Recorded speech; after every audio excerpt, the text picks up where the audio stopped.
Hi friends, welcome to என்னுலகம் VCR channel. இன்றைக்கி நாம் பார்க்க போகிறது ஒரு ஹெல்த்தியான கீரை ரெசிபி தான். இந்த கீரைக்கூட்டு ரெசிபி எப்படி பண்ணுறதுன்னு பார்க்கலாம் வாங்க. இதுக்கு ஒரு பேனில் தேங்காய் எண்ணெய் சேர்த்துக்கோங்க. அப்புறமா கொஞ்சமாக கடுகு, கொஞ்சமாக கருவேப்பிலை சேர்த்துக்கோங்க. இதில் ஒரு பெரிய வெங்காயம், அப்புறமா ஒரு 3 பச்சை மிளகை கட் பண்ணி எடுத்து சேர்த்துருக்கேன். நீங்கள் சின்ன வெங்காயம் கூட சேர்த்துக்கலாம், இன்னும் டேஸ்ட்டாக இருக்கும்.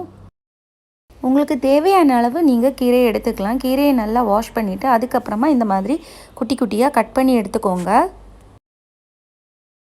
வெங்காயம் நல்லா வதங்கினதும் நம்ம இந்த கீரையை சேர்த்துடலாம். கீரையை கொஞ்சம் கொஞ்சமாக சேர்த்துக்கோங்க. சேர்த்துட்டு இதை நல்லா வதக்கிடலாம்.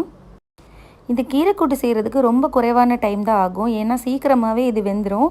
ஆனால் ரொம்ப அதிகமாக வேக வைக்கக்கூடாது, கீரையில் உள்ள சத்தெல்லாம் போயிடும்.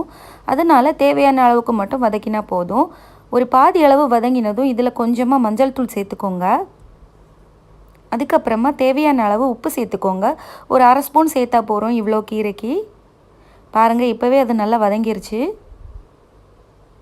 ஒரு 3/4 வாசி வதங்கினதும் இதில் ஒரு 1/2 கப் அளவுக்கு தேங்காய் சேர்த்துக்கோங்க.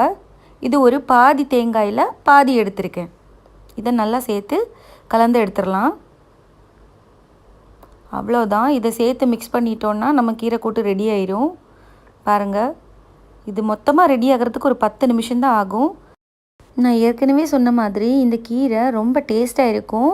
அப்புறமா உடம்புக்கு ரொம்ப நல்லது. அதனால் வாரத்துக்கு 2 முறையாவது இதை செஞ்சு சாப்பிடுங்க. முக்கியமாக குழந்தைங்களுக்கு சின்ன வயசுலேருந்தே இந்த கீரையை கொடுத்து பழக்கிடுங்க. இந்த ரெசிபி உங்களுக்கு பிடிச்சிருந்தா என்னுலகம் விசிஆர் சேனலை சப்ஸ்கிரைப் பண்ணுங்கள். கூடவே பெல் பட்டனையும் கிளிக் பண்ணுங்கள்.